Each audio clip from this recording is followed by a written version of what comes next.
Con la luna llena como mi única testigo y el viento soplando frío a través de los oscuros y retorcidos bosques que rodeaban el antiguo castillo, mi corazón latía con fuerza en mi pecho mientras corría por el sendero de tierra, tratando de mantener mi aliento a pesar del miedo que se apoderaba de mí. Sabía que el peligro estaba cerca, podía sentirlo en cada sombra que se alargaba a mi paso. Había oído ya historias sobre criaturas que cambiaban de forma, que acechaban en estas tierras malditas del este de Europa. Criaturas de la noche, que se alimentan de la sangre de los que caminaban en el día. Pero nunca pensé que me encontraría en una situación así. Había estado en el pueblo, ayudando a mi abuela en el mercado. De camino a casa sentí un escalofrío como jamás lo había percibido antes. El aire se puso pesado.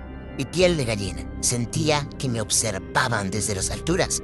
Entonces atravesaba el bosque, cuando de repente el cielo comenzó a oscurecerse y las primeras señales de una horrible noche emergieron.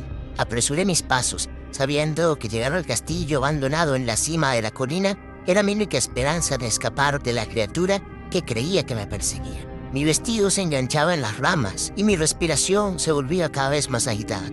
A lo lejos podía oír el suave aullido de un lobo solitario, lo que solo aumentaba mi temor. Finalmente llegué al castillo y entré en su interior, buscando refugio en sus pasillos oscuros y polvorientos. La luna llena brillaba a través de las ventanas rotas, la poca iluminación que me quedaba, pero a su vez arrojando sombras inquietantes en las paredes de piedra. Mi mente se estaba escapando de mi cuerpo, tratando de encontrar una manera de huir de esta pesadilla. Y fue ahí, en ese entonces, que lo vi. Apareció como un suspiro en la oscuridad, con ojos rojos ardientes y una sonrisa maliciosa en sus labios pálidos. Su sola presencia me congelaba, me hacía perder la esperanza, pero a la vez me atraía incontrolablemente. No había escapatoria. Retrocedí hasta chocar con una pared fría y el terror se apoderó de mí mientras él se acercaba lentamente, como si estuviera disfrutando cada momento de mi angustia y mi confusión. ¿Por qué estás huyendo, querida?, susurró con una voz seductora y siniestra a la vez. Solo quiero un pequeño regalo, una caricia, probar el dulce sabor de tus labios. Tragué saliva, luchando por mantener la compostura mientras mis manos buscaban algo, cualquier cosa que pudiera usar como un arma. Pero estaba atrapada, rodeada por las frías paredes de piedra y la aún más gélida mirada hipnótica de aquella criatura de la noche. Sus dedos sin vida como la piel de cuero de un abrigo rozaron mi mejilla, enviando escalofríos por toda mi espalda. Mis piernas temblaban y mis pensamientos se volvían confusos. No había escapatoria, y lo sabía, pero hasta cierto punto, su mirada me calmaba, me daba paz. Escapándome de la prisión mental en la que sus ojos me habían condenado, en un último acto de desesperación, intenté lanzarme hacia un lado, pero él era mucho más rápido de lo que podía imaginar. Agarró mi muñeca con un agarre firme y muy fuerte, casi rompiéndola, y me atrajo hacia él, sus colmillos al descubierto y listos para perforar mi piel. La aguja de pánico se clavó en mi mente mientras sus labios se acercaban a mi cuello, y en ese momento supe que mi lucha había terminado.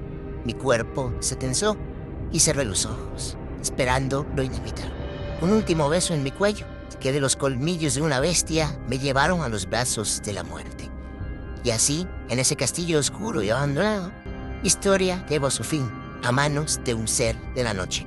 La oscuridad me envolvió mientras sentía sus colmillos penetrar mi piel y la vida abandonaba mi cuerpo, dejándome en un silencio eterno. Yo soy Rafael Peraza y esto es ¿Cuál es la verdadera historia de los vampiros?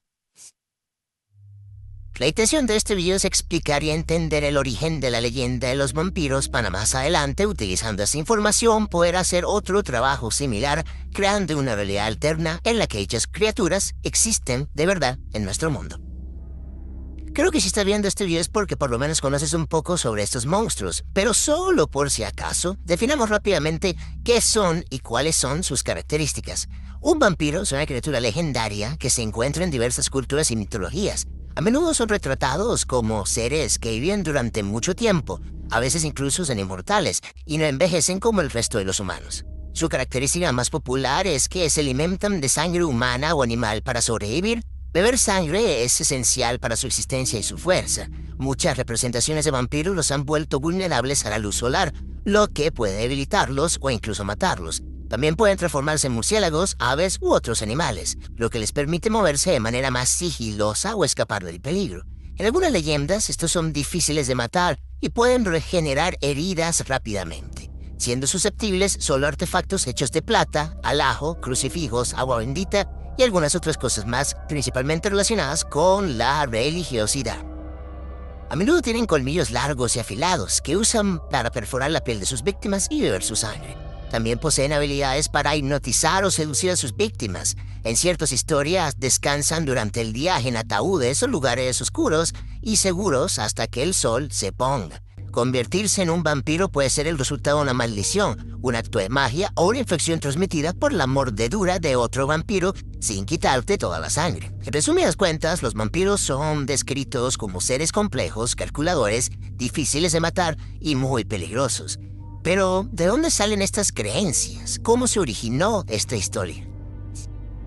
La historia de origen de criaturas cambiaformas que se alimentan de la sangre de sus víctimas, en especial de las humanas, es una muy rica y variada, con raíces que se extienden por diversas culturas y épocas a lo largo de la historia en casi todos los continentes habitados.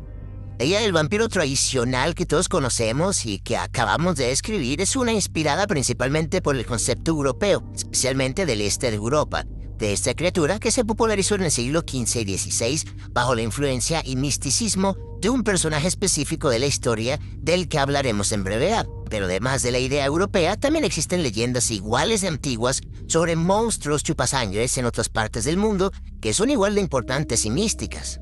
Como primer ejemplo tenemos al Aswang. Esta es una criatura mítica del folclore filipino conocida por sus capacidades para transformarse en diferentes animales y preferencia por la carne y la sangre humana. Se cree que es un cambiaformas que puede aparecer como una mujer hermosa durante el día y transformarse en un monstruo chupasangre durante la noche. No se sabe con certeza cuándo se originó esta leyenda en Asia, pero ya era la leyenda más temida en las Filipinas cuando los primeros españoles llegaron a esta en pleno siglo XVI. Otra leyenda muy popular con grandes similitudes a los vampiros y una muy cercana a casa es la del chupacabra. Se dice que ataca y bebe la sangre del ganado, dejando a menudo detrás cadáveres mutilados. Las descripciones del chupacabra varían de país en país, pero comúnmente se representa como una criatura muy parecida a un murciélago gigante mezclado con perro o lobo. Ejemplos como estos hay bastantes, pero con todas y sus similitudes, ninguno es exactamente igual a la idea europea tan popular de esta criatura.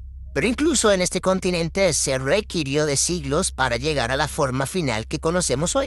Muchas culturas antiguas tenían historias de seres similares a los vampiros en sus mitologías. Por ejemplo, en la antigua Grecia había cuentos sobre lamias y estrigues, criaturas femeninas que chupaban la sangre de los niños. En la mitología eslava existía el strigoi, un espíritu malévolo que podía poseer a los vivos. Para llegar a la idea del vampiro que tenemos hoy en día, hay que viajar hasta Europa del Este, especialmente en regiones como Transilvania, actual Rumania, donde se desarrollaron muchas de las leyendas más famosas sobre vampiros.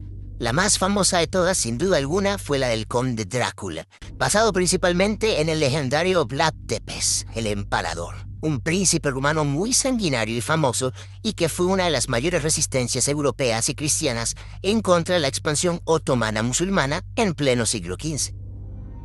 Vlad Tepes era conocido por su extrema crueldad en la ejecución de sus enemigos y prisioneros. Su método más notorio era el empalamiento, de ahí su sobrenombre, donde las víctimas eran empaladas en estacas y dejadas agonizando durante horas o días. Esos actos horribles crearon una imagen de brutalidad y sangre en la mente de las personas, lo que se asemejaba a la sed de sangre de los vampiros en la literatura. Las historias sobre el príncipe Vlad circularon ampliamente en su época y en las décadas posteriores. Su reputación de ser un gobernante sádico y despiadado, así como sus tácticas brutales en la batalla, contribuyeron a crear una figura aterradora que se asemejaba a la idea de un vampiro sediento de sangre. Tepes era tan cruel que los rumores de que se bañaba en la sangre de sus enemigos y que comía su carne bailaban en la frontera de la ficción y la realidad. Este fue sin duda alguna el personaje más clave de todas las posibles historias que pudieron inspirar las leyendas de vampiros y popularización de estos. Dichos relatos influyeron años más adelante a diversos escritores que las usaron como base en la creación del arquetipo moderno del vampiro. Durante el siglo XVIII y XIX, la literatura gótica desempeñó un papel importante en la configuración de la imagen del vampiro. La novela Drácula del irlandés Bram Stoker, publicada en 1897, presentó al icónico vampiro conde Drácula y popularizó muchas de las características que asociamos con estas criaturas en la actualidad, como la incapacidad de exponerse a la luz solar y la necesidad de beber sangre para sobrevivir. El padre del autor, el señor Abraham Stoker, era miembro de la Sociedad de Estudios Históricos y Arqueológicos de Dublín, donde pudo haber tenido acceso a la información sobre Vlad Tepes, de ahí su conexión con el personaje. A pesar de que Vlad se le conocía como el Empalador, este apodo fue uno que era principalmente usado por sus enemigos. Los propios rumanos preferían llamarlo Vlad Dracul, el Dracul significando dragón o diablo, y muchos recuentos históricos oficiales preferían llamarlo Dracul en vez de emperador, muy seguramente debido a que al haber luchado contra los musulmanes, muchos historiadores cristianos justifican sus acciones, por lo que es casi seguro que Bram Stoker pudo haberse inspirado en este nombre al crear el personaje del conde Drácula en su novela. Al mismo tiempo, el cine desempeñó un papel crucial en la propagación de la imagen del vampiro. Películas como Nosferatu en 1922 y Drácula en el 31 ayudaron a consolidar la imagen de los vampiros en la cultura popular. A lo largo del siglo XX, estos se convirtieron en personajes recurrentes en películas, series de televisión y novelas, evolucionando en diversas interpretaciones y adaptaciones. La influencia que han tenido los vampiros en los últimos siglos no es poca cosa, en especial en las últimas décadas, siempre abordando y tratando de explicar un mundo donde estas criaturas viven entre nosotros. Pero, ¿y si este sí fuera el caso? ¿Cómo habría sido diferente la historia si monstruos calculadores carismáticos y sumamente peligrosos fueran reales? A la recompensa de esta maldición ser la inmortalidad, ¿buscarían las personas más poderosas del mundo convertirse en vampiros? ¿Se crearía un nuevo orden mundial donde la clase alta serían estos diablos y el resto de la gente no fuese más sino mano de obra obligada y ganado? ¿Te interesa esta historia? Comenta en la parte de abajo Drácula en mayúsculas si quieres que hagamos un video sobre esto. Si este video recibe el suficiente apoyo, tengan por seguro que haré este tema. Pero por ahora, ¿qué te ha parecido este video? Coméntalo en la parte de abajo. Como ya saben, la situación en YouTube no es la mejor. Cada vez estamos siendo menos recomendados como canal y la verdad es que nos está hiriendo bastante tanto en lo económico como nuestro propio crecimiento en la plataforma.